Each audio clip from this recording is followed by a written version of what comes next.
Hi, നമുക്കറിയാം ഇന്നത്തെ business വേൾഡിൽ ഏറ്റവും കൂടുതൽ ഇപ്പം ഒരു ബിസിനസ് പ്രൊമോഷൻസ് ഒക്കെ തന്നെയും പോകുന്നത് ജനറേഷൻ സി എന്നറിയപ്പെടുന്ന ജെൻസി മാർക്കറ്റിംഗ് ടെക്നിക്കിലൂടെയാണ്. ആരെയാണ് നമുക്ക് ജെൻസി എന്ന് പറയാൻ പറ്റുക? നമുക്കറിയാം ജനറേഷൻ എക്സും അതുപോലെ തന്നെ വൈയും ഒക്കെ കഴിഞ്ഞിട്ട് ജനറേഷൻ ഇസഡിലേക്ക് വരുന്ന ആളുകൾ ഏതാണ്ട് നമുക്ക് പറയുമ്പോൾ ഏതാണ്ട് ഒരു 1996 തൊട്ടിട്ട് 1996 മുതൽ ഒരു 2010 മാക്സിമം 10, ചിലർ 11, 12 എന്നൊക്കെ പറയും. ഈ ഒരു ഡ്യൂറേഷനിൽ ജനിച്ച ആളുകളാണ് ജനറേഷൻ ഇസഡ് അല്ലെങ്കിൽ ജെൻസി. അപ്പോ ഇതിന്റെ 2010 ജനിച്ച ആളുകൾക്ക് ഇപ്പൊ 14 വയസ്സായിട്ടേ ഉണ്ടാവുള്ളൂ അല്ലെ. അതായത് ഒരു 9ാം ക്ലാസ്സിൽ 10ാം ക്ലാസ്സിലൊക്കെ പഠിക്കുന്ന കുട്ടികളായിരിക്കും ഇതിന്റെ ഏറ്റവും ലേറ്റസ്റ്റ് ആയ ജനറേഷൻ. നേരെ മറിച്ചിപ്പം ഒരു 96 ജനിച്ച ആളുകളാണെങ്കിൽ ഇപ്പം ഏതാണ്ട് അവർ സ്പെൻഡ് ചെയ്യാൻ തുടങ്ങിയിട്ടുണ്ടാവും. റൈറ്റ്, ഇപ്പൊ നമ്മളൊരു 24 അല്ലെങ്കിൽ 28 ആ ഒരു വയസ്സിലേക്ക് എത്തിയിട്ടുണ്ടാവും. സ്പെൻഡിങ് കപ്പാസിറ്റി സ്റ്റാർട്ട് ചെയ്ത് ജോലിയൊക്കെ കിട്ടിയ ആളുകളായിരിക്കും. സോ ഇവരെ ബേസ് ചെയ്തിട്ടാണ് ഇപ്പൊ എല്ലാം ഉള്ള ബിസിനസ് പ്രൊമോഷൻസ് നടന്നുകൊണ്ടിരിക്കുന്നത് നമുക്കറിയാം. സോ നമ്മൾ പറയുന്നത് ഈ ബിസിനസ്സുമായി ബന്ധപ്പെട്ട കാര്യങ്ങളല്ല, പകരം എങ്ങനെയാണ് ഈ ജനറേഷൻ സെഡിൽപ്പെട്ട കുട്ടികളെ നമ്മൾ ഒരു എഡ്യൂക്കേഷനലി ട്രീറ്റ് ചെയ്യേണ്ടത്, അവരുടെ പ്രത്യേകതകൾ എന്തൊക്കെയാണെന്നാണ് നമ്മളോട് ചെക്ക് ചെയ്യാൻ പോകുന്നത്. സോ സ്വാഭാവികമായിട്ട് ഞാൻ പറഞ്ഞു, ഇതിലെ ആദ്യത്തെ ആളുകളൊക്കെ മീൻസ് 96 ആ ഒരു ജനിച്ച ആളുകളൊക്കെ 2000 ജനിച്ച ആളുകളാണെന്നുണ്ടെങ്കിൽ അവർ ഇപ്പം നമ്മൾ സ്കൂളിൽ നിന്നൊക്കെ ഏതാണ്ട് പുറത്തായിട്ടുണ്ട്, അല്ലെങ്കിൽ സ്കൂൾ പഠനമൊക്കെ കഴിഞ്ഞ ആളുകളായിരിക്കും അല്ലെ. ഇതിന്റെ ലേറ്റ് ജെൻസിയുടെ ആ എൻഡിൽ വരുന്ന ആളുകളായിരിക്കും. ഞാൻ പറഞ്ഞില്ല, ഇപ്പൊ 9th പഠിക്കുന്ന ആളുകളാണ് ഇതിന്റെ ഏറ്റവും ലേറ്റസ്റ്റ് ആയിട്ട് ആളുകൾ ഉണ്ടാവുക.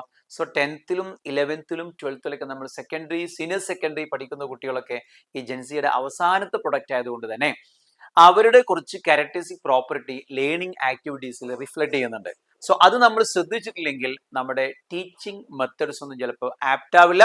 നമ്മൾ പറഞ്ഞതുപോലെ പ്രൊഡക്ടിവിറ്റി ചിലപ്പോൾ വളരെ കുറവായി പോകും. സോ നമുക്ക് ഓരോന്നായി ചെക്ക് ചെയ്യാം എന്തൊക്കെയാണ് ലേണിംഗ് ആക്ടിവിറ്റീസിൽ ജെൻസിക്ക് വേണ്ടി നമ്മൾ പ്രത്യേകം ശ്രദ്ധിക്കേണ്ട കാര്യങ്ങൾ. ഇവിടെ കുറച്ച് ക്യാരക്ടറിസ്റ്റിക് പ്രോപ്പർട്ടീസ് ആണ് നമ്മൾ ലിസ്റ്റ് ചെയ്യാൻ പോകുന്നത്. സോ ആദ്യം നമ്മൾ നോക്കുന്നത് ഷോർട്ട് അറ്റൻഷൻ സ്പാൻ ആണ്. വളരെ ചെറുത്. സാധാരണഗതിയിൽ നമുക്കറിയാം ഒരു കുട്ടി നമ്മളെ ക്ലാസ്സിൽ ഇരിക്കുന്നത് ഇപ്പൊ ഒരു എന്താ പറയാ, നമുക്ക് പീരീഡ് സിസ്റ്റം ഒക്കെ ആണെങ്കിൽ ഒരു 32 അല്ലെ, ഒരു 32 അല്ലെങ്കിൽ 35 തൊട്ട് ഒരു 45 മിനിറ്റ് ഒക്കെയാണ് നമ്മുടെ ഒരു പീരീഡിന്റെ ടൈം ഉണ്ടാവുക, ശരിയല്ല. അത് +1 +2 എത്തുമ്പോൾ ചിലപ്പോൾ നമ്മൾ 1 hour പീരീഡിലേക്ക് ആയിരിക്കും നമ്മൾ ക്ലാസ് എടുക്കുന്നുണ്ടാവുക. നമ്മളെ എൻട്രൻസ് കോച്ചിങ് സെന്ററിലേക്കൊക്കെ വരുന്ന സമയത്ത് നമുക്കറിയാം, ട്യൂഷൻ സെന്ററിലേക്ക് വരുന്ന സമയത്ത് അതൊന്നെങ്കിൽ ഒരു സെഷൻ ആയിരിക്കും ഉണ്ടാവും അല്ലെ. ഒരു സെഷൻ എന്ന് പറയുമ്പോൾ നമ്മൾ സാധാരണ ഇതിൽ എടുക്കുന്നത് ചിലപ്പോൾ ഫോർനൂൺ സെഷൻ ആയിരിക്കും. സോ ഒരു 4 മണിക്കൂറൊക്കെ ഉണ്ടാവും. ചിലപ്പോൾ ഒരു ആഫ്റ്റർനൂൺ സെഷൻ ആയിരിക്കും നമ്മൾ എടുക്കുന്നുണ്ടാവുക. സോ ഇങ്ങനെ ഒരു ലെങ്തി ക്ലാസ്സുകളൊക്കെ നമ്മൾ ഇവർ കൊടുക്കാറുണ്ട്. പ്രത്യേകിച്ചും നമ്മൾ ഡയറക്റ്റ് ബാച്ച് ഒക്കെ നടത്തുന്ന കോച്ചിങ് സ്ഥാപനങ്ങളിലും എൻട്രൻസ് ഓറിയന്റഡ് ആയിട്ട് ക്ലാസ് കൊണ്ടുപോകുന്ന സ്ഥലങ്ങളിലൊക്കെ തന്നെ ചിലപ്പോൾ ഒരു 7 hours കണ്ടിന്യൂസ് ആയിട്ട് ഒരേ സബ്ജക്റ്റ് തന്നെ നമ്മൾ ഡീൽ ചെയ്യാറുണ്ട്. പക്ഷെ നിങ്ങൾ മനസ്സിലാക്കുക, ഈ ജെൻസിയുടെ ഏറ്റവും ആദ്യത്തെ പ്രത്യേകത നമ്മൾ പറയുന്നത് ഷോർട്ട് അറ്റൻഷൻ സ്പാൻ ആണ്. ഇവർക്ക് ഒരിക്കലും ലെങ്തി ആയിട്ടുള്ള കാര്യങ്ങളിൽ പലപ്പോഴും ഫോക്കസ് ചെയ്യാൻ പറ്റില്ല.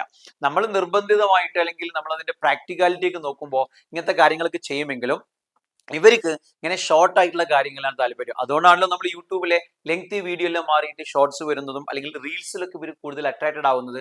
കുറച്ച് സമയം മാത്രമാണ് ഇവർക്ക് ഫോക്കസ് ചെയ്യാൻ പറ്റുള്ളൂ. അപ്പൊ അതിനർത്ഥം നമുക്ക് നമ്മൾ എടുക്കുന്ന സിസ്റ്റം മാറ്റിയിട്ട് 10 മിനിറ്റിലേക്കോ 20 മിനിറ്റിലേക്കോ ഒരു പീരീഡ് മാറ്റണം എന്നല്ല.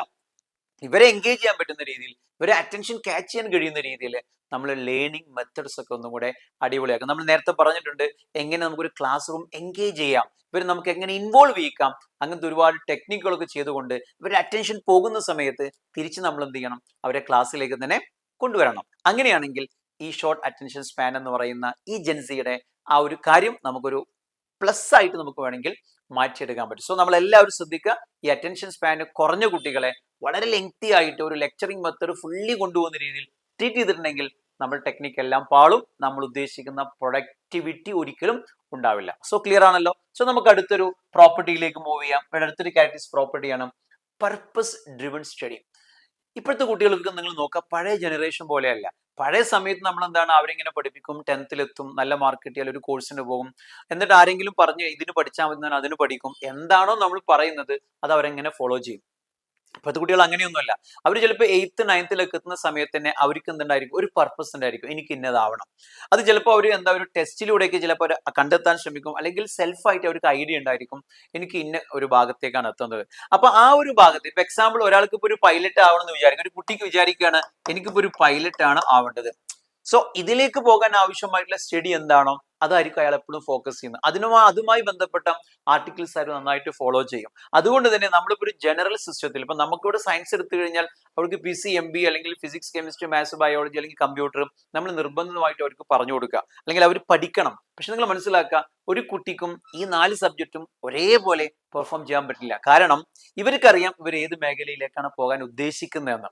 അതുകൊണ്ട് തന്നെ അവർ ഏതെങ്കിലും 1-2 സബ്ജക്റ്റുകളിൽ വളരെ അടിപൊളിയായിരിക്കും, അതിൽ മാത്രം അവർ ഇൻട്രസ്റ്റഡ് ആയിരിക്കും. അപ്പൊ നമുക്ക് എന്ത് ചെയ്യാം, ബാക്കി സബ്ജക്റ്റുകൾ ഒരിക്കലും തോൽക്കണമെന്നല്ല, ബാക്കി സബ്ജക്റ്റുകളിൽ ഒരു ആവറേജ് മാർക്ക് കിട്ടുന്ന രീതിയിൽ അവരെന്ത് ചെയ്യാം, നമുക്ക് കൊണ്ടുവരാൻ പറ്റും. ഒരിക്കലും അവർ നമ്മൾ എന്താ പറയുക, എല്ലാത്തിലും A+ വാങ്ങണം, എല്ലാത്തിലും A1 വാങ്ങണം, എല്ലാത്തിലും ഫുൾ മാർക്ക് വാങ്ങണം എന്ന് പറഞ്ഞാൽ ഒരിക്കലും അവരതിന് തയ്യാറാവില്ല. ഈവൻ ദോ അവർക്ക് അതിന് കപ്പാസിറ്റി ഉണ്ടെങ്കിൽ പോലും അവരതിന് തയ്യാറാവില്ല. കാരണം അവരെ സംബന്ധിച്ച് അവർക്കൊരു പർപ്പസ് ഉണ്ട്. ആ പർപ്പസിലേക്ക് എത്താൻ ആവശ്യമായിട്ടുള്ള ഒരു സ്റ്റഡി ആയിരിക്കും, ഒരു പാറ്റേൺ ആയിരിക്കും അവർ ഫോളോ ചെയ്യുന്നുണ്ടാവുക. അതുകൊണ്ട് തന്നെ നമുക്ക് ഉദ്ദേശിക്കുന്ന സബ്ജക്റ്റിൽ, നമുക്കിപ്പോൾ ഫിസിക്സ്, ഞാനിപ്പോൾ ഫിസിക്സ് എടുക്കുന്ന ആളാണ്, ഒരു കുട്ടിക്ക് ഫിസിക്സ് ആവശ്യമില്ലാത്ത ഒരു മേഖലയിലേക്കാണ് അയാൾ പോകാൻ ഉദ്ദേശിക്കുന്നെങ്കിൽ ഒരു മിനിമം ലെവൽ ഓഫ് ഫിസിക്സ് ഒക്കെ തന്നെയാണ് നമുക്ക് അയാൾ എന്ത് ചെയ്യാൻ പറ്റുള്ളൂ. ഈവൻ നമുക്കിപ്പം കോമ്പറ്റേറ്റീവ് എക്സാം ഒക്കെ എഴുതുന്ന ആളുകളാണ്, എൻട്രൻസ് ഒക്കെ എഴുതാൻ പോകുന്ന ആളുകളാണെങ്കിൽ ഇപ്പൊ നമ്മൾ പറയും, ഇപ്പൊ ഫിസിക്സ് അതിലുണ്ടെങ്കിൽ തന്നെ നിങ്ങൾ കൂടുതലായിട്ട് ഫിസിക്സിൽ അപ്പോൾ ഫോക്കസ് ചെയ്യേണ്ട, നിങ്ങൾ കെമിസ്ട്രിയോ അല്ലെങ്കിൽ ബയോളജിയോ ഫോക്കസ് ചെയ്യുക, കുറച്ച് കുഴപ്പമില്ലാത്ത രീതിയിൽ മാത്രം നിങ്ങൾ ഫിസിക്സ് ഫോക്കസ് ചെയ്യുക. എല്ലാം അതും ഒരേപോലെ നമുക്ക് എന്ത് ചെയ്യാൻ പറ്റില്ല, ട്രെയിൻ ചെയ്യാൻ പറ്റില്ല. അതിന് നമ്മൾ നിർബന്ധം പിടിക്കുകയും പാടില്ല. സോ ഒരു സെൽഫ് ഡ്രിവൺ സ്റ്റഡി മോഡായിരിക്കും ഇവരെപ്പോഴും ഉദ്ദേശിക്കുന്നത്. സോ അവർക്ക് ഉദ്ദേശിക്കുന്ന രീതിയിലുള്ള ഒരു പേസിൽ, അത് ഒരു ഒരു വേഗതയിൽ നമുക്കിപ്പോൾ പറയാണ്, നമുക്ക് 2 ചാപ്റ്റർ പഠിച്ചു തീർക്കണം എന്ന് പറഞ്ഞാൽ അവർ ചിലപ്പോൾ റെഡി ആവില്ല. അവർക്ക് ഉദ്ദേശിക്കുന്ന രീതിയിലുള്ള ഒരു സബ്ജക്ട് അവരതേ സമയം എടുത്തിട്ടായിരിക്കും അവർ പഠിക്കുന്നുണ്ടാവുക. സോ അതിനനുസരിച്ചിട്ട് അവരെ നമ്മൾ റിലാക്സ് ചെയ്ത് വിടുക എന്നുള്ളതാണ് ഏറ്റവും നല്ല സ്ട്രാറ്റജി. പണ്ടത്തെ പോലെ നമ്മൾ ഇത്ര സമയം കൊണ്ട് ഇത് തന്നെ പഠിക്കണം, അതെല്ലാതും പഠിക്കണം എന്ന് പറഞ്ഞാൽ ഒരിക്കലും ആ സ്ട്രാറ്റജി വർക്ക്ഔട്ട് ആവില്ല. ഓക്കെ, നമുക്ക് അടുത്തൊരു ക്യാരക്ടറിസ്റ്റിക് പ്രോപ്പർട്ടിയിലേക്ക് പോകാം. അതാണ് ടെക് ഡ്രിവൺ, ടെക് സാവിയാണ് ഇവരും. അത് ഭയങ്കരമായിട്ടുള്ള ടെക്നോളജി അവർക്ക് അറിയാം. നമുക്കൊക്കെ അറിയുന്നതിന്റെ 10 മടങ്ങ് വേഗത്തിലാണ് അവർ കാര്യങ്ങൾ പഠിക്കുന്നത്. എന്തെങ്കിലും കാര്യത്തിൽ ഡൗട്ട് വന്നാൽ നമ്മൾ ചിലപ്പോൾ നമ്മളെ ഫ്രണ്ട്സിനോടൊക്കെ ചോദിക്കും, അവരതിന് പകരം എന്താ ചെയ്യുന്നത്, നേരെ ചിലപ്പോൾ ഗൂഗിൾ ചെയ്യും, അല്ലെങ്കിൽ യൂട്യൂബിൽ ഇതിന്റെ റിലേറ്റഡ് ആയിട്ട് വീഡിയോ കണ്ട് അവർ സ്വന്തമായിട്ട് എന്ത് ചെയ്യും. സോ ടെക്നോളജി വളരെ നല്ല രീതിയിൽ, അതിപ്പോ നമുക്ക് പറയുന്നത് ഇപ്പൊ നമ്മൾ ഇന്റർനെറ്റ് ഒക്കെ ബേസ് ചെയ്തിട്ടുള്ള കാര്യങ്ങളാണ് നമുക്ക് വലിയൊരു കാര്യമായിട്ട് നമ്മൾ പറഞ്ഞിട്ടുണ്ടായിരുന്നു. സോ അതെല്ലാം പോയിട്ട് നമുക്കറിയാം ഇപ്പൊ ഒരു സ്മാർട്ട് ഫോണിലേക്ക് നമ്മൾ വരുന്നു. സോ സ്മാർട്ട് ഫോണിലൂടെ നമുക്ക് പഠിക്കാൻ പറ്റാത്ത കാര്യങ്ങൾ ഒന്നും തന്നെ ഇല്ല. മാത്രമല്ല ഇപ്പൊ നമുക്കൊരു സോഷ്യൽ മീഡിയ പ്ലാറ്റ്ഫോമുകളിൽ നിന്ന് ഇഷ്ടം പോലെ ഡാറ്റ അവർക്ക് ഗ്യാദർ ചെയ്യാൻ പറ്റും. സോ ടെക്നോളജി വളരെ നല്ല രീതിയിൽ അഡ്വാൻസ് ആയി പോയ മക്കളായതുകൊണ്ട് തന്നെ ഇപ്പൊ നമ്മളിപ്പോ ബോർഡിൽ എടുക്കുന്ന, ഇപ്പൊ കണ്ടത് ഒരു ബ്ലാക്ക് ബോർഡോ അല്ലെങ്കിൽ വൈറ്റ് ബോർഡോ അല്ല, പകരം ഇന്ററാക്ടിംഗ് പാനൽ ബോർഡാണ്. ഇത് നമ്മൾ യൂസ് ചെയ്തിട്ട് ക്ലാസ് എടുക്കുന്ന സമയത്തായിരിക്കും അവർക്കൊരു ഇംപ്രഷൻ വരുന്നുണ്ടാവുക. കാര്യം ഇത് ടെക്നോളജി ഒക്കെ ഉള്ളതാണ്. നമുക്ക് എപ്പോഴാണോ അതിന്റെ ക്വസ്റ്റ്യൻസ് വേണ്ടത്, എപ്പോഴാണ് നമുക്ക് ഇതിന്റെ വീഡിയോ വേണ്ടത്, എന്തെപ്പോഴാണ് പിക്ചർ വേണ്ടത്, എല്ലാം നമുക്ക് എന്ത് ചെയ്യാം, മാറ്റം വരുത്താൻ പറ്റും. സോ അവരും ഇതിൽ ഇംപ്രസ്ഡ് ആയിരിക്കും. സോ നമ്മുടെ മക്കളെല്ലാം തന്നെ ടെക്നിക്കലി വളരെ മുൻപിലുള്ള ആളുകളാണ്. സോ നമുക്ക് എന്ത് ചെയ്യാൻ പറ്റും, എനിക്ക് ടെക്നോളജി അറിയില്ല എന്നിട്ട് മാറി നിൽക്കാൻ പറ്റില്ല. നമ്മളും ടെക്നോളജി പഠിച്ചേ പറ്റൂ, അല്ലെങ്കിൽ നമ്മൾ ഔട്ട്ഡേറ്റഡ് ആവും.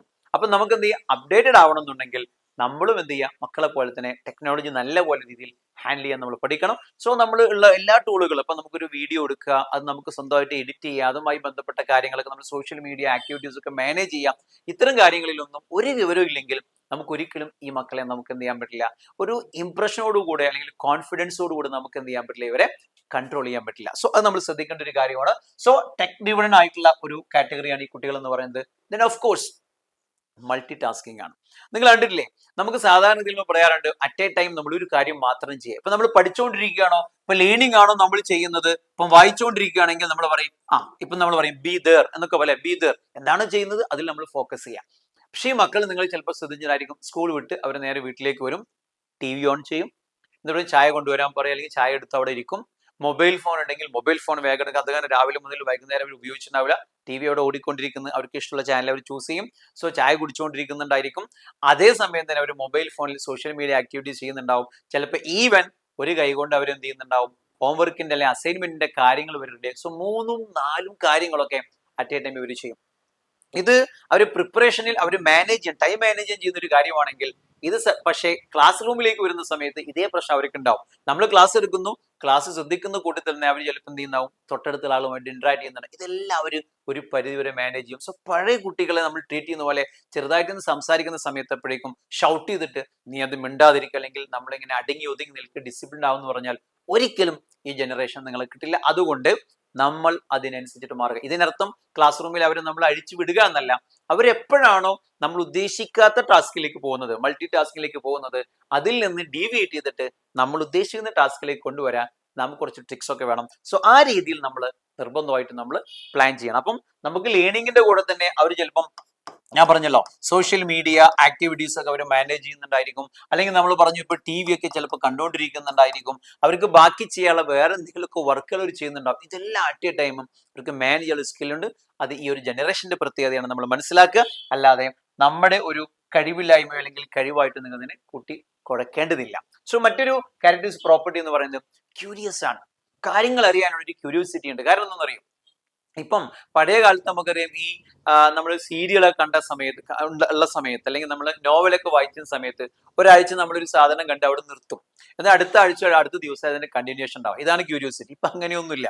ഇപ്പൊ അവർക്ക് വെബ് സീരീസ് ഒക്കെ അവർ വളരെ റിലേറ്റ് ആയതുകൊണ്ട് തന്നെ പുതിയ കാര്യങ്ങളെ കുറിച്ചിട്ട് എന്തെങ്കിലും ത്രെഡ് കിട്ടിക്കഴിഞ്ഞിട്ടുണ്ടെങ്കിൽ പെട്ടെന്ന് തന്നെ അത് എന്താണെന്ന് മനസ്സിലാക്കുന്ന ക്യൂരിയോസിറ്റിയും ഈ കുട്ടികളിൽ ഒരുപാട് കൂടുതലാണ്. ഇത് നമുക്ക് പഠന പ്രക്രിയയിലേക്ക് നമുക്ക് എന്ത് ചെയ്യാൻ പറ്റണം, ഡൈവേർട്ട് ചെയ്ത് കൊണ്ടുവരാൻ പറ്റണം. സോ നമ്മളൊരു സയൻസ് പഠിപ്പിക്കുന്ന ആളാണെങ്കിൽ ക്യൂരിയസ് ആയിട്ട് നമ്മൾ കാര്യങ്ങൾ അവതരിപ്പിക്കുക. ഇപ്പൊ നമ്മൾ വെറുതെ വന്നിട്ടാ this law states that this one, Ohm's law states that this one എന്ന് പറയുന്ന പകരം നമുക്ക് ഇൻട്രസ്റ്റിംഗ് ആയിട്ട് ആ ഒരു ടോപ്പിക് അവരുടെ മുമ്പിൽ അവതരിപ്പിക്കാം. അവരുടെ മനസ്സിൽ ക്യൂരിയോസിറ്റി നമുക്ക് എന്ത് ചെയ്യാൻ പറ്റും, ജനറേറ്റ് ചെയ്യാൻ പറ്റുകയാണെങ്കിൽ അവർക്കുള്ള ആ ക്യാരക്ടറിസ്റ്റിക് പ്രോപ്പർട്ടിയും പഠനത്തിന് വേണ്ടി നമുക്ക് എന്ത് ചെയ്യാം, ഉപയോഗപ്പെടുത്താൻ പറ്റും. സോ നിങ്ങൾ ഇനി ക്ലാസ് എടുക്കുന്ന സമയത്ത് ഒരു ഡയറക്റ്റ് ലെക്ചറിങ് മെത്തേഡിലേക്ക് പോയിട്ട് കാര്യങ്ങൾ അവതരിപ്പിക്കുന്നതിന് പകരം ഈ രീതിയിലും ഏതെങ്കിലും ഒരു ഇൻസിഡൻസുമായിട്ട് റിലേറ്റ് ചെയ്തിട്ട് കുട്ടികൾ ഒരു ക്യൂരിയോസിറ്റി ഉണ്ടാക്കുന്ന രീതിയിൽ നിങ്ങൾ അവതരിപ്പിച്ച് നോക്കും, നിങ്ങൾക്ക് നല്ല കയ്യടി കിട്ടും, നല്ല ഫീഡ്ബാക്ക് കിട്ടും. സോ ഈ ഒരു പ്രോപ്പർട്ടി ടീച്ചിങ്ങിൽ നമുക്ക് നന്നായിട്ട് ഉപയോഗിക്കാൻ പറ്റുന്ന ഒരു കാര്യമാണ്. സോ ക്യൂരിയോസിറ്റി വളരെ കൂടുതലുള്ള മക്കളാണ് നമ്മുടെ ഈ generation. Then of course visual learning, അത് പിക്ചർ ആവാം. ഇപ്പൊ നമ്മൾ പറയാ ഒരു പിക്ചർ, ഒരു ഫിഗർ കാണിച്ചിട്ട്, ഒരു ഫോട്ടോ കാണിച്ചിട്ട് നമുക്കൊരു കാര്യം പഠിപ്പിക്കാൻ പറ്റുകയാണെങ്കിൽ നല്ലൊരു കാര്യമാണ്. കാരണം ഇവിടെ എപ്പോഴും വിഷ്വൽ ആയിട്ട് നമുക്കറിയാം ഓഡിറ്ററിയും വിഷ്വലും കൈനസിറ്റിക്കും ഒക്കെ നമുക്കുണ്ട്. അപ്പൊ ഇതിൽ വിഷ്വൽ ലേണിംഗ് ഇഷ്ടപ്പെടുന്ന ആളുകളാണ്. അപ്പൊ ചിലപ്പോൾ ഒരു ഫോട്ടോ ആവാം, അതല്ലെങ്കിൽ ഒരു വീഡിയോ ആവാം. ഇത്തരം കാര്യങ്ങൾ ഇനി വേണ്ട നമുക്ക് സാധാരണ പ്രിന്റ് ചെയ്തൊരു പിക്ചർ നമുക്ക് വേണമെങ്കിൽ കൊണ്ടുവന്ന് അവർ കാണിച്ചു കൊടുക്കാം. അപ്പോ നമ്മൾ ഒരുപാട് വായിട്ടലച്ചിട്ട് കാര്യങ്ങൾ തിയറി പറയുന്നതിന് പകരം ഒരു പിക്ചർ പ്രിന്റ് ചെയ്ത് കാണിക്കുക, ദിസ് വൺ. അല്ലെങ്കിൽ ഇതുപോലത്തെ ഒരു ഇന്ററാക്റ്റീവ് പാനൽ ബോർഡിലെ ക്ലാസ് എടുക്കുന്നെങ്കിൽ ജസ്റ്റ് ഗൂഗിൾ ചെയ്യുക, ആ പിക്ചർ കാണിക്കുക, അതിന്റെ വീഡിയോ റിലേറ്റഡ് വീഡിയോ ഒന്നെങ്കിൽ നമുക്ക് പ്ലേ ചെയ്ത്, അറ്റ്ലീസ്റ്റ് നമ്മളെ ഫോൺ ഉണ്ടെങ്കിൽ ഫോണിലെങ്കിൽ നമുക്ക് ഡെമോൺസ്ട്രേറ്റ് ചെയ്തിട്ട് പറഞ്ഞു കൊടുക്കാം. നിങ്ങൾ വീട്ടിൽ പോയിട്ട് ഈ റിലേറ്റഡ് ആയിട്ട് വീഡിയോ സെർച്ച് ചെയ്താൽ മതി, you will get A good idea. മനസ്സിലായോ? അപ്പൊ ഇങ്ങനെ ഇവര് വിഷ്വൽ ലേണിംഗിൽ ഇഷ്ടപ്പെടുന്ന ആളുകളായതുകൊണ്ട് തന്നെ ആ രീതി നമ്മൾ ടീച്ചിങ്ങിലേക്ക് നമുക്ക് എന്ത് ചെയ്യാൻ പറ്റണം, നിർബന്ധമായിട്ടും കൊണ്ടുവരാൻ പറ്റണം. ഇതിന്റെ പാർട്ടായിട്ടാണ് നമ്മൾ പണ്ട് കാലത്ത് നമുക്കറിയാം നമ്മൾ ചാർട്ടുകളൊക്കെ നമ്മൾ കൊണ്ടുപോകാറുണ്ട് അല്ലെ. ഇപ്പൊ ചാർട്ട് കൊണ്ടുപോകണ്ടെന്നല്ല, ഇപ്പൊ ചാർട്ടിന്റെ ആവശ്യം ശരിക്കും പറഞ്ഞില്ല, അല്ലാത്ത ടൂളുകൾ നമുക്ക് ഇഷ്ടം പോലെ അവൈലബിൾ ആണ്. മാത്രമല്ല നമ്മളിപ്പോ ക്ലാസ് എടുക്കുന്ന സമയത്തുണ്ട് ഇപ്പൊ ഇങ്ങനത്തെ ഒരു പാനൽ ബോർഡൊക്കെ നമ്മുടെ കയ്യിൽ ഉണ്ടെങ്കിൽ നമ്മൾ എളുപ്പം എന്താണ്, നമുക്ക് ആ വിഷ്വൽ ഇഫക്ട്സ് ഒക്കെ വളരെ പെട്ടെന്ന് മാറ്റാൻ പറ്റും. ബ്ലാക്ക് ബോർഡ് വേണം നമുക്ക് ബ്ലാക്ക് കളർ ആക്കാം, അല്ല വൈറ്റ് വേണം നമുക്ക് വൈറ്റ് ആക്കാം. ഏത് കളറാണ് വേണ്ടത് ആ കളർ പാറ്റേൺ ഒക്കെ നമുക്ക് വെച്ചുകൊണ്ട് ഇവരെ നമുക്ക് എന്ത് ചെയ്യാൻ പറ്റും, നല്ല രീതിയിൽ നമുക്ക് ഇംപ്രസ് ചെയ്യാൻ പറ്റും. അപ്പോ വിഷ്വൽ ലേണിംഗ് നന്നായിട്ട് ഉപയോഗപ്പെടുത്തണം എന്നുള്ള കാര്യം നമ്മൾ മനസ്സിലാക്കിയിട്ടുണ്ട്. അതിനുശേഷമുള്ള ഒരു പ്രോപ്പർട്ടിയിലേക്ക് നമുക്ക് മൂവ് ചെയ്യാം. അടുത്തൊരു പ്രോപ്പർട്ടിയാണ് ഫീഡ്ബാക്ക് ഓറിയന്റഡ് ആണ്. നമുക്കറിയാം ഇപ്പൊ ഒരു ഷോപ്പിൽ പോയി കഴിഞ്ഞിട്ടുണ്ടെങ്കിൽ നമുക്കവിടെ റിവ്യൂ ഉണ്ട് അല്ലെ, നമ്മുടെ സ്ഥാപനത്തിന് ഗൂഗിൾ റിവ്യൂ ഉണ്ട്. എവിടെ നമ്മളൊരു സ്ഥാപനം സന്ദർശിച്ച് അവർ വേഗം പറയും നല്ലൊരു 5 സ്റ്റാർ റിവ്യൂ ചെയ്യുമെന്ന് പറയും. സോ ഈ ഫീഡ്ബാക്ക് ഇവര് ജനറേഷൻ ഒരു ക്യാരക്ടറിസ്റ്റിക് പ്രോപ്പർട്ടിയാണ്. അതുകൊണ്ട് തന്നെ നമ്മൾ ക്ലാസ് എടുക്കുന്ന സമയത്ത് നമ്മളെ ഫീഡ്ബാക്ക് വളരെ അടിപൊളിയാണെങ്കിൽ, അതായത് നമ്മുടെ ഫീഡ്ബാക്ക് ഒരു 5 സ്റ്റാർ ഒക്കെ നമുക്ക് കിട്ടുന്നില്ല എങ്കിൽ നമ്മൾ മിക്കവാറും ഔട്ട്ഡേറ്റഡ് ആയി പോകും. സോ നമുക്ക് എപ്പോഴും ഫീഡ്ബാക്ക് കൃത്യമായിട്ട് എടുക്കാൻ പറ്റണം. മാത്രമല്ല ഇവര് ഫീഡ്ബാക്ക് ഓറിയന്റ് ആയതുകൊണ്ട് തന്നെ നമ്മൾ ചെയ്യുന്ന ലേണിംഗ് ആക്ടിവിറ്റീസിൽ നമുക്ക് എന്ത് ചെയ്യാൻ പറ്റും, ഫീഡ്ബാക്ക് കൊണ്ടുവരാൻ പറ്റും. നമ്മളിപ്പോ ഒരു കാര്യം വരെ പഠിപ്പിച്ചു, അത് നമ്മൾ പറയാണ് നാളെ നമ്മളിത് ക്വസ്റ്റ്യൻ ചോദിക്കും, നമ്മൾ നാളെ അടി തരും എന്ന് പറയുന്നതൊന്നും ഇപ്പോഴത്തെ രീതിയിലുള്ള കാര്യമേ അല്ല. പകരം നമുക്ക് എന്ത് ചെയ്യാൻ പറ്റും, നമുക്ക് ഏറ്റവും നല്ല ഫീഡ്ബാക്ക്, നമുക്കൊരു ഫീഡ്ബാക്ക് സിസ്റ്റം ഉണ്ട്, നമുക്ക് സ്കോർ ഇൻഡിക്കേറ്റർ സിസ്റ്റം ഉണ്ട്. അതിൽ ഏറ്റവും നന്നായിട്ട് പെർഫോം ചെയ്യുന്ന ആൾക്ക് എൻ്റെ ഒരു ഗിഫ്റ്റ് ഉണ്ട്, ഒരു റിവാർഡ് ഉണ്ട്, റെക്കഗ്നീഷൻ എന്ന് പറയുമ്പോൾ ഇവർ മോട്ടിവേറ്റഡ് ആവും. കാരണം ഇവർക്കറിയാം ഒരു നല്ല ആള്, നല്ല സ്ഥാപനം വിലയിരുത്തപ്പെടണം എന്നുണ്ടെങ്കിൽ അതിന് നല്ല ഫീഡ്ബാക്ക് വേണം. അപ്പൊ ഒരു ആസ് എ സ്റ്റുഡന്റ് അവരും കാണുന്ന കാര്യം തന്നെയാണ്, എനിക്ക് നല്ലൊരു ഫീഡ്ബാക്ക് സാറിന്റെ കയ്യിൽ നിന്ന് കിട്ടിയാലേ ഞാൻ നല്ലൊരു സ്റ്റുഡന്റ് ആവുക അവർക്കറിയാം. സോ അതുകൊണ്ട് തന്നെ അവർക്ക് നല്ലൊരു ഫീഡ്ബാക്ക് സിസ്റ്റത്തിൽ വിശ്വാസമുണ്ട്. അതുകൊണ്ട് നമുക്ക് ആ ഫീഡ്ബാക്ക് സിസ്റ്റം പഠിപ്പിക്കാൻ വേണ്ടി ഉപയോഗപ്പെടുത്താൻ പറ്റണം. ഞാൻ പറഞ്ഞ സെൽഫായിട്ടും നമ്മുടെ പഠനം എത്ര കണ്ടു ഉണ്ട്, അടിപൊളി ഉണ്ടെന്ന് അറിയാൻ വേണ്ടി നമുക്കൊരു ഫീഡ്ബാക്ക് സിസ്റ്റം കൊണ്ടുവരാൻ പറ്റണം. അത് അതോറിറ്റീസ് ചെയ്യുന്നില്ലെങ്കിൽ സെൽഫായിട്ട് നമ്മൾ പഠിപ്പിച്ച കാര്യം നമ്മുടെ മക്കളിൽ നമുക്കൊരു ഫീഡ്ബാക്ക് കാര്യം കൊണ്ടുവരാൻ പറ്റും. സോ ആ കാര്യം കൂടെ നമ്മൾ ശ്രദ്ധിക്കുക. അതുപോലെ ഫീഡ്ബാക്ക് സിസ്റ്റത്തിൽ ഓറിയന്റഡ് ആയിട്ടും കുട്ടികളെ മോട്ടിവേറ്റ് ചെയ്ത് ക്ലാസ് ലീഡ് ചെയ്യാനും നമ്മൾ ശ്രദ്ധിക്കുക. സോ നമുക്ക് മറ്റൊരു പ്രോപ്പർട്ടി, കാറ്റഗറി പ്രോപ്പർട്ടിയിലേക്ക് പോവാം. It is team game. ഇപ്പൊ അറിയാം, ഇപ്പൊ ശരിക്കും പറഞ്ഞിട്ടുണ്ടെങ്കിൽ ഇവർ വളരെ ബോണ്ട് കൂടിയ ഒരു ജനറേഷനാണ്. നമുക്കറിയാം പാരന്റ്സിനേക്കാൾ കൂടുതലായിട്ട് ഫ്രണ്ട്സിന് സ്ഥാനം കൊടുക്കുന്ന ഒരു സിസ്റ്റമാണ് ഇപ്പൊ കുട്ടികൾ കാണുന്നത്. അവരെല്ലാ കാര്യങ്ങളും അവർ ഷെയർ ചെയ്യുന്നത് അവരുടെ ആ പിയർ ഗ്രൂപ്പിലാണ്. അതുകൊണ്ട് തന്നെ ഇവർ ഒരു ടീം ഗെയിമിൽ വിശ്വസിക്കുന്ന ആളുകളായതുകൊണ്ട് തന്നെ നമുക്ക് എന്ത് ചെയ്യാം, ലേണിംഗ് ആക്ടിവിറ്റീസ് ഒക്കെ കൊടുക്കുന്ന സമയത്ത് ടീം ബേസ്ഡ് ആയിട്ടുള്ള കാര്യങ്ങൾ കൊടുക്കാം. ഫോർ എക്സാമ്പിൾ, നമ്മൾ വേണമെങ്കിൽ ക്ലാസ്സിൽ 1, 2, 3 അല്ലെങ്കിൽ നമുക്ക് ഗ്രൂപ്പുകളാക്കി തിരിക്കുക, അല്ലെങ്കിൽ 1 to 5 ഒക്കെ എണ്ണിയിട്ട് നമ്മൾ ഗ്രൂപ്പിലാക്കി തിരിച്ച് നമ്മളൊരു അസൈൻമെന്റ് കൊടുക്കുമ്പോൾ സോ ഈ ഗ്രൂപ്പിനും ഇന്നൊരു ടോപ്പിക്കിൽ അസൈൻമെന്റ് തരുന്നു. ഡിബേറ്റ് ആണെങ്കിൽ ഈ ഗ്രൂപ്പുകാർക്കും ഇന്നൊരു ഡിബേറ്റ് ആണ് ടോപ്പിക് മത്സരം തരുന്നത്. അല്ലെങ്കിൽ നമുക്ക് പഠിക്കാനോ അല്ലെങ്കിൽ നമുക്ക് എന്തെങ്കിലും വർക്ക് ചെയ്യാനൊക്കെ ഉണ്ടെങ്കിൽ നമുക്ക് ടീമായിട്ടൊന്ന് കൊടുത്തു നോക്കും. അവർ ഇന്ററാക്ട് ചെയ്ത് ഡാറ്റ എല്ലാം കളക്ട് ചെയ്ത് അടിപൊളിയായിട്ട് അവർ പെർഫോം ചെയ്യും. ആ ടീം ബിൽഡിങ്ങിൽ വളരെ നന്നായിട്ട് വിശ്വസിക്കുന്ന ആളുകളായതുകൊണ്ട് തന്നെ ആ ഒരു ടീം ബിൽഡിംഗ് നമുക്ക് ലേണിംഗ് ആക്ടിവിറ്റീസിന് വേണ്ടിയിട്ട് ഉപയോഗപ്പെടുത്താൻ പറ്റും. ഓൾറെഡി നമുക്കറിയാം, നമ്മൾ പ്രൊജക്ട് കൊടുക്കുന്നതും അല്ലെങ്കിൽ ലാബോറട്ടറി വർക്കൊക്കെ +1 +2 ചെയ്യുന്നതൊക്കെ ടീമായിട്ട് തന്നെയാണ്. പലപ്പോഴും നമ്മളതൊരു പഴയ കാലത്ത് ഒരു ഗ്രൂപ്പാക്കി ചെയ്യുന്നതിന് പകരം ഇപ്പൊ നമുക്കൊരു ടീമാക്കി ആ ടീമിനിടയിൽ ഒരു കോമ്പറ്റീഷൻ ഒക്കെ ഉണ്ടാക്കിയിട്ട് ആരാണോ ആദ്യം സബ്മിറ്റ് ചെയ്യുന്ന ടീം അവർക്ക് ഇന്നൊരു റിവാർഡ് ഉണ്ട്, ഇന്നൊരു പോയിന്റ് സിസ്റ്റം ഉണ്ടെന്നൊക്കെ പറയുമ്പോൾ ഇവർ വളരെ നല്ല രീതിയിൽ ഇതിൽ പെർഫോം ചെയ്യാൻ തുടങ്ങി. ഞാൻ പറഞ്ഞല്ലോ, ഈ മക്കളുടെ പ്രോപ്പർട്ടീസ് നമ്മൾ എങ്ങനെ ഉപയോഗപ്പെടുത്തുന്നു എന്നുള്ളത് ലേണിംഗ് ആക്ടിവിറ്റീസിൽ വളരെ ഇമ്പോർട്ടന്റ് ആണ്. സോ നമ്മൾ ആ കാര്യങ്ങൾ വളരെ നല്ല രീതിയിൽ ശ്രദ്ധിക്കാം. സോ ടീം ഗെയിം നമുക്ക് മുന്നോട്ട് വെക്കാൻ പറ്റണം. ദെൻ ഓഫ് കോഴ്സ് ഇവരെല്ലാം സോഷ്യൽ മീഡിയയിൽ ജീവിക്കുന്ന ജനറേഷനാണ്. നമുക്കറിയാം ഇത് ജനറേഷൻ Z ആണെങ്കിൽ ഇനി വരാൻ പോകുന്ന ജനറേഷൻ അല്ലെങ്കിൽ വന്നു കഴിഞ്ഞ ജനറേഷൻ ആൽഫ ഉണ്ട്. അത് 2010 ശേഷം ജനിച്ച ആളുകളുണ്ട്. അതിന്റെ കാര്യങ്ങൾ നമുക്ക് പിന്നെ പറയാം.